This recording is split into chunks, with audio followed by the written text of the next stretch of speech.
बेनीपट्टी प्रखंड के पश्चिमी भूभाग स्थित शाहपुर के शिवनगर में जानकी नवमी को लेकर शनिवार को कलश शोभा यात्रा निकाली गई।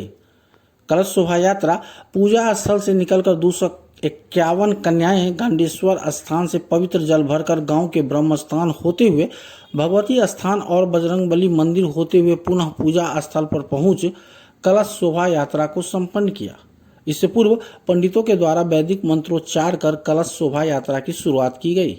कलश शोभा यात्रा को शांतिपूर्ण माहौल में संपन्न कराने के लिए पूजा समिति के अशोक झा, संतोष झा, समीर झा, मोनू, अक्षय आनंद सन्नी, कौशल झा, जीत नारायण ठाकुर, विकास कुमार, राहुल झा, संजय कुमार, प्रकाश झा और जजमान के रूप में आलोक कुमार और पुरोहित के रूप में सुमंत कुमार मौजूद रहे। पूजा समिति के सदस्यों ने बताया कि 44वें 2 दिवसीय जानकी नवमी महोत्सव को शानदार बनाने के लिए दोनों दिन सांस्कृतिक कार्यक्रम का आयोजन किया गया है, जिसमें मिथिला के नामचीन कलाकारों को आमंत्रित किया गया है। जानकी माता की जय। हमरा घर तक निकाल दियो ना। हमरा घर तक देखियो त नजर नहीं दे रहा है।